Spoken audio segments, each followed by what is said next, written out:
Domicile नीति को ही लीजिए। शुरू में सरकार ने कहा था कि डोमिसाइल नीति लागू होगी, मतलब बिहार के जो अस्थाई होंगे निवासी उन्हीं को मौका दिया जाएगा। जो बहुत ऊंचा भाग गया, इसकी एक ये भी वजह है क्योंकि उत्तर प्रदेश से बहुत दिनों से बहाली निकली नहीं है, तो वहाँ सारे बहुत योग्य लड़के लड़कियाँ इकट्ठा हो गए थे और जहाँ बिहार का उनका दरवाज़ा खुला, उनका डॉक्यूमेंट वेरिफिकेशन नहीं सही हुआ, इसलिए अब नियुक्ति पत्र वापस लिए जाएंगे। अब ये तो हद हो गई कि जो नियुक्ति पत्र मुख्यमंत्री के हाथ दिए गए वो आप वापस ले रहे हैं। बीएससी में लगा दिया गया है कि हम 100 मीटर के अंदर नहीं घुसने देंगे, वहाँ तो लगता है मार्शल लॉ ही लागू है। बीएड डिग्री वाला में 11 अगस्त में जो सुप्रीम कोर्ट ने फैसला दिया था कि मतलब बीएड डिग्रीधारी अयोग्य हैं प्राथमिक शिक्षक शिक्षिकाएं बनने के लिए, उसके बाद आपको 24, 25, 26 अगस्त को बिहार वाली परीक्षा हुई। अतुल प्रसाद सर ने कहा कि हम प्रतीक्षा सूची नहीं निकाल सकते हैं, वेटिंग लिस्ट नहीं निकाल सकते हैं। बिहार में शिक्षक बहाली तो हो रही है, लेकिन विसंगतियों के घेरे में बीपीएससी आयोग और लगातार शिक्षा विभाग है। अभ्यर्थियों के द्वारा सवाल उठाया जा रहा है, कई सारी विसंगतियां हैं और लगातार कहीं ना कहीं विसंगतियों को लेकर सरकार से सवाल भी पूछे जा रहे हैं, सुधार करने की मांगे भी हो रही है। ऐसे में सबसे ज्यादा भाषा विषय को लेकर सवाल उठाया जा रहा है। फर्स्ट फेज की बहाली में कुछ और प्रावधान, सेकंड फेज की बहाली में कुछ और प्रावधान, कुछ विषयों में सीट खाली, तमाम विषयों को लेकर आज हम पहुंच गए हैं बिहार के पूर्व आईपीएस रहे अमिताभ कुमार दास के पास। जुड़ेंगे, बात करेंगे। लगातार अमिताभ दास जी, आप अभ्यर्थियों की आवाज बनते रहते हैं, मुद्दा उठाते रहते हैं। ऐसे में आज का मुद्दा शिक्षक बहाली का है। सेकंड फेज की बहाली हो रही है, पहले भी हम लोग मुखातिब हो चुके हैं, आपने आवाज भी लगातार कहीं ना कहीं उठाने का प्रयास किया है। ऐसे में सवाल आपसे यह है कि भाषा विषय को लेकर लगातार सवाल उठाए जा रहे हैं। कहा यह जा रहा है कि फर्स्ट फेज की बहाली में कुछ और प्रावधान, सेकंड फेज की बहाली में कुछ और प्रावधान। देखिए, मैं तो शिक्षक बहाली पर बहुत दिनों से बोल रहा हूँ और कई बार तो मुझे लगता है कि मतलब भैंस के आगे बीन बजाने वाली बात हो गई है, क्योंकि हम लोग मुद्दा उठाते हैं लेकिन लगता है कि ना तो बीपीएससी के कान पर जू रेंगती है, ना तो शिक्षा विभाग के कान पर जू रेंग रही है। सब लोग अपना अपना राजनीतिक एजेंडा चला रहे हैं। ये तो प्रावधानों की बात है, ये प्रावधान भी मतलब कम कन्फ्यूज़न नहीं है, इसमें अलग अलग प्रावधान हो रहे हैं और हमें इसको देखिए एडहॉकिज्म कहते हैं, तदर्थवाद कहते हैं कि आप मतलब बीच मझधार में जाके नाव बदलते हैं, बीच ये होगा फिर ये नहीं होगा फिर नहीं होगा, और इसकी मतलब पूरी एक आप कह सकते हैं, मैं पूरा एक सिलसिला गिना सकता हूँ। अब डोमिसाइल नीति को ही लीजिए। शुरू में सरकार ने कहा था कि डोमिसाइल नीति लागू होगी, मतलब बिहार के जो अस्थाई होंगे निवासी उन्हीं को मौका दिया जाएगा। मैं कोई डोमिसाइल नीति का समर्थक नहीं हूँ, लेकिन एक बात मैंने कही, बाद में क्या हुआ, शिक्षा मंत्री ने कहा कि डोमिसाइल नीति लागू रहेगी तो ये हो जाएगा, बहुत सारी रिक्तियाँ रह जाएगी। उसके बाद डोमिसाइल नीति हटाई गई तो बाढ़ आ गई, मतलब गैर बिहारियों की बाढ़ आ गई, यूपी, राजस्थान, मध्य प्रदेश सबके लोग आ गए। कट ऑफ जो बहुत ऊंचा भाग गया, इसकी एक ये भी वजह है क्योंकि उत्तर प्रदेश से बहुत दिनों से बहाली निकली नहीं है, तो वहाँ सारे बहुत योग्य लड़के लड़कियाँ इकट्ठा हो गए थे और जहाँ बिहार का उनका दरवाज़ा खुला वो सब के सब आ गए, तो कट ऑफ बहुत भाग गया। इसी तरह लगातार देखिए, मतलब दोनों आयोग और शिक्षा विभाग दोनों लगता है कन्फ्यूज़न में रहता है। अब देखिए 2 नवंबर को ये हो गया, मुख्यमंत्री के हाथों से बांटे गए नियुक्ति पत्र। गांधी मैदान में बहुत धूमधाम से कहा गया कि 1,22,324 लोगों को नियुक्तियां दी गई। उसके बाद फिर पता चला कि नहीं, डॉक्यूमेंट वेरिफिकेशन में कुछ गड़बड़ियां थी, बहुत लोग का डॉक्यूमेंट वेरिफिकेशन सही नहीं हुआ, तो उनका डॉक्यूमेंट वेरिफिकेशन नहीं सही हुआ, इसलिए अब नियुक्ति पत्र वापस लिए जाएंगे। अब ये तो हद हो गई कि जो नियुक्ति पत्र मुख्यमंत्री के हाथ दिए गए वो आप वापस ले रहे हैं।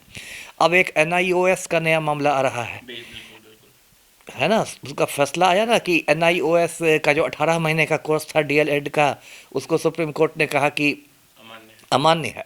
तो अब NIOS वाले जो है कि एक रिज़ल्ट में जो 18 महीने वाला सुप्रीम कोर्ट वाले आए भी जो हो गए थे उनको ले लिया गया था, और फिर बाद में जब दूसरा रिज़ल्ट निकला पूरक परीक्षा फल, तो फिर उनको अमान्य कर दिया गया, कहा गया कि आप लोगों की नहीं होगी बहाली, नहीं होगी, है ना। ऐसा आदेश लिखा गया कि अगले आदेश तक आपके डॉक्यूमेंट वेरिफिकेशन पर रोक लगाई जाती। तो ये बात भी देखिए थोड़ा मतलब अन्यायपूर्ण लग रही है। अन्यायपूर्ण इसलिए लग रही है कि एक ही ठीक है, आप ये कह सकते हैं कि बीच में सुप्रीम कोर्ट का फैसला आ गया, लेकिन देखिए कोई भी फैसला होता है उसको बस शब्दों में नहीं समझाता है, भावना में भी समझाता है। एक ही परीक्षा में NIOS के लोग बैठे 18 महीने वाले ही कोर्स करके, और उसमें कुछ को आपने ले लिया और कुछ को आपने रोक लिया। अब जिनको रोक लिया उनके पास क्या है विकल्प? आप तो सुनिएगा नहीं, आप तो बीपीएससी में लगा दिया गया है कि हम 100 मीटर के अंदर नहीं घुसने देंगे, वहाँ तो लगता है मार्शल लॉ ही लागू है। अच्छा, जो फर्स्ट फेज की बहाली में एनआईओएस वाले संलिप्त हुए थे, मतलब बहाल हुए, क्या उनकी बहाली पे भी आंच आ सकती है? अब जो मेरी कानूनी समझ है उसमें तो नहीं आँच आनी चाहिए, क्योंकि कोई उन लोग की तो गलती नहीं है। ऐसा तो नहीं कि उन्होंने कोई फर्जी डिग्री ले ली थी, बाकायदा एनआईओएस से कोर्स चला रहा था, वो कोर्स उन्होंने लिया है। और सुप्रीम कोर्ट का फैसला भी जो आया है वो उस समय नहीं आया था। सुप्रीम कोर्ट ने कभी कहीं अपने फैसले में ये भी नहीं कहा कि भाई हम मतलब भूतलक्षी प्रभाव से, मतलब पहले के प्रभाव से ख़त्म करते हैं, तो कायदे से तो नहीं होना चाहिए। लेकिन एक फिर एक बीएड डिग्री वाली बात आ गई है। बीएड डिग्री वाला में 11 अगस्त में जो सुप्रीम कोर्ट ने फैसला दिया था कि मतलब बीएड डिग्री धारी अयोग्य हैं प्राथमिक शिक्षक शिक्षिकाएं बनने के लिए, उसके बाद आपको 24, 25, 26 अगस्त को बिहार वाली परीक्षा हुई, और इसके पहले छठे चरण समय बीएड वालों की बहाली हो चुकी थी प्राथमिक शिक्षक शिक्षिकाओं में, उस 2-3 साल पहले। उसके बाद हाई कोर्ट का फैसला आया कि नहीं, ये जो बहाल हो भी गए वो भी अयोग्य हैं। उसमें 22,000 ऐसे शिक्षक शिक्षिकाओं की नौकरी पर तलवार लटक गई है जो 2-3 साल से नौकरी कर रहे थे। अब शायद बिहार सरकार ने सुप्रीम कोर्ट में हाई कोर्ट के फैसले के खिलाफ मतलब अपील की है कि ये लोग तो पढ़ा रहे हैं, 2-3 साल पहले बहाल हुए, इनको तो अब रोका जाए। तो अब देखिए, कुल अब न्यायपालिका पर तो मैं कुछ कहूँगा नहीं, लेकिन कुल मिलाकर जो प्रशासनिक जो ये लोग कर रहे हैं बीपीएससी और शिक्षा विभाग, तो एकदम जो कहते हैं ना गड्ढ मड्ढ, जिसको कहते हैं ना गड्ढ मड्ढ स्थिति हो गई है। और मुझे इतने फ़ोन आते रहते हैं, मतलब मुझे लगता है कई बार कि मेरा ही नंबर टोल फ्री नंबर जैसा हो गया, लोग पूछते रहते हैं, मैं सबका जवाब नहीं दे पाता, क्योंकि फाइनली काम तो बीपीएससी को करना है, शिक्षा विभाग को करना है। मैं तो अभी कितने सारे मुद्दे आए, पहले पूरक परीक्षा फल का हुआ, फिर अतुल प्रसाद सर ने कहा कि हम प्रतीक्षा सूची नहीं निकाल सकते हैं, वेटिंग लिस्ट नहीं निकाल सकते हैं, प्रतीक्षा सूची का प्रावधान नहीं है। मैं लगातार कह रहा हूं कि प्रावधान नहीं है तो प्रावधान आप करवाइए। अच्छा, अमिताभ दास जी, पीएच और पीआरटी में सीट खाली है, अभ्यर्थी कह रहे हैं कि इसको भरा जाए, कोई भी दिशा निर्देश नहीं दिए जा रहे हैं, कुछ भी स्पष्ट नहीं किया जा रहा है चेयरमैन अतुल प्रसाद के द्वारा, के पाठक के द्वारा, ऐसे में कैसे देख रहे हैं सीट जिस तरीके से नहीं भरा जा रहा है? अब यही है ना, ये लोग एकदम जैसे एकदम ये लोग मौन धारण कर लेते हैं, मतलब जो कहते हैं ना सन्नाटा की स्थिति है। पाठक सर एकदम मतलब घूम घूम के मतलब मैंने ये नहीं करा कि उनको घूमने का अधिकार नहीं है, उनको घूमना चाहिए नहीं, लेकिन लगता है कि वो मतलब सिर्फ घूम ही रहे हैं, है ना। जगह जगह स्कूल में जा के डांट फटकार करके आ रहे हैं, लेकिन बहुत सारे नीतिगत निर्णय नहीं लिए जा रहे हैं, ना बीपीएससी के द्वारा लिए जा रहे हैं। और जो हमारे मुख्यमंत्री हैं पलटू राम, उनकी तो पूरी ऊर्जा ललन सिंह को लंगड़ी मारने में खर्च हो रही है। 1 मिनट के लिए भी वो पूर्व मुख्यमंत्री थे ही ऑलरेडी, अब वो राष्ट्रीय अध्यक्ष भी बन गए हैं नीतीश कुमार, लगता है दुनिया में सबसे काबिल व्यक्ति वही हैं। लेकिन जो इतना अभ्यर्थियों की जो ज्वलंत समस्या, आप तो देखिए हम लोग साल के अंतिम दिन में बात कर रहे हैं, कल से एक नया साल 2024 शुरू हो जाएगा, फिर ये जो जितने नेता लोग हैं सब कमर कस लेंगे लोकसभा चुनाव के लिए, और फरवरी के आखिर आते आते आचार संहिता लागू हो जाएगी। फिर इनको एक बहाना मिल जाएगा कि अब तो आचार संहिता लागू हो गई है, अब तो हम बहाली कर नहीं सकते। बताइए अभ्यर्थी कहाँ जाएगा? जी, सवाल आपसे ये रहेगा कि सप्लीमेंट्री रिजल्ट फर्स्ट फेज की बहाली में जिस तरीके से दिया गया, इसको लेकर अभ्यर्थी काफी आक्रोशित थे, सवाल उठा रहे थे, कह रहे थे कि काफी हजार सीट खाली है, उसको भरा जाए। ऐसे में आयोग ने उसको लेकर भी कुछ भी स्पष्टीकरण नहीं दिया था, ना ही सीट पूरे तरीके से भरी गई। ऐसे में सेकेंड फेज की बहाली खत्म हो गई है। देखा जाए तो जिला भी आवंटन कर दिया गया है, बहुत लोग अभी तमाम कार्य को पूरा कर रहे हैं। ऐसे में क्या लगता है, सप्लीमेंट्री रिजल्ट दिया जाएगा? नहीं दिया जाएगा तो इसको लेकर क्या मांग करेंगे? नहीं वही ना है, देखिए सप्लीमेंट्री रिजल्ट तो आना ही चाहिए, लेकिन सरकार भी देखिए कुछ मतलब सरकार, वही मैंने कहा ना कि एकदम कन्फ्यूजन की स्थिति में। अभी देखिए मैं एक उदाहरण देता हूँ, नियोजित शिक्षकों का मामला। बिहार में लगभग 3,68,000 के आसपास नियोजित शिक्षक हैं। 10-12 साल से पढ़ा रहे हैं, कोई 12 साल से, कोई 13 साल से, कोई शिक्षा मित्र से बने हैं, कोई पंचायत से बनाए गए हैं, कोई स्थानीय इकाई से बनाए हैं। उस पर देखिए सरकार ने कितनी बार बात बदली है, कभी राज्यकर्मी बनेंगे, कभी ये बीच में हो गया था उनको विशिष्ट शिक्षक कहा जाएगा, विशेष शिक्षक नियमावली बनी जाएगी। अब जो लेटेस्ट जो नियमावली बनी है उसमें विशेष शिक्षक शब्द हटा दिया गया है, उसमें कह दिया है कि वो सहायक अध्यापक कहलाएंगे, उनके लिए सक्षमता परीक्षा होगी, 3 बार उनको सक्षमता परीक्षा देनी पड़ेगी। अब तक सरकार ने ये स्पष्ट नहीं किया है कि जो लोग बीपीएससी के थ्रू आ गए है ना, उनको देनी पड़ेगी कि नहीं। स्वाभाविक है कि उनको नहीं देनी पड़ेगी, कॉमन सेंस तो यही लगता है, लेकिन सरकार की ओर से ऐसा कुछ स्पष्ट नहीं किया गया है।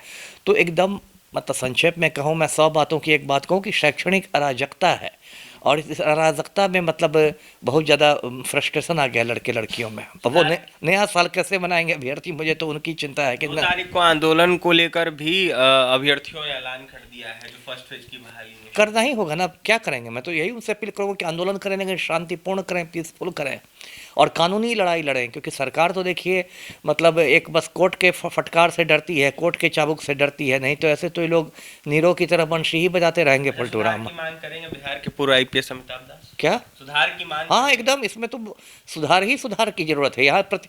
मैं अभी भी कहता हूँ कि भाई नया साल कल से आ रहा है, कल से नया साल में कुछ तो इनको आप गिफ्ट दीजिए, न्यू ईयर गिफ्ट ही समझ के। अतुल प्रसाद सर, के पाठक सर, इनके मतलब छोटे भाई बहन समझ के आप उनको न्यू ईयर गिफ्ट दे, एक प्रतीक्षा सूची निकाले, है ना, पूरक परीक्षा फल दे, जो हो रहा है पीआरटी और ये सब के जो रिक्तियाँ हैं उन रिक्तियों को भरे, बहुत सारी इनकी शिकायतें दूर होंगी। देखिए बहुत सारी शिकायतें इनकी दूर होगी। ऐसे में देखा जाए तो तमाम चीज़ें जिस तरीके से निकल के आ रही इसको देखते हुए सब कुछ स्पष्ट करना चाहिए अतुल प्रसाद और के पाठक को। ऐसे में बिहार के पूर्व आईपीएस अमिताभ कुमार दास क्या कुछ क्या था शिक्षक बहाली को लेकर, सेकंड फेज की बहाली को लेकर, तमाम विसंगतियों को लेकर। जिस तरीके से फर्स्ट फेज में विसंगति आई थी, ऐसे में सेकंड फेज में जो विसंगति आ रही है इसको लेकर आपने सुना है। अमिताभ दास ने यह साफ कहा, यह मांग किया है कि सरकार को इसको लेकर कुछ करना चाहिए, अतुल प्रसाद को कुछ करना चाहिए और साथ के पाठक को कुछ करना चाहिए। ऐसे में नया साल कहीं ना कहीं कल से स्टार्ट हो रहा है, कल नया साल का पहला दिन है और यह मांग कर रहे थे कि अभ्यर्थियों को तोहफे के तौर पर जो विसंगतियां आ रही है उसको हल कर कर आयोग के अधिकारी कहीं ना कहीं तोहफा दें। तो वहीं क्या कुछ कर थे आईपीएस बिहार के पूर्व में रहे अमिताभ दास, आपने सुना है। और भी तमाम खबरों के लिए NBC 24 के साथ बने रहें, हमारे चैनल को सब्सक्राइब करें, पेज को लाइक करें। पटना से सहयोगी अमित के साथ अभिषेक की रिपोर्ट।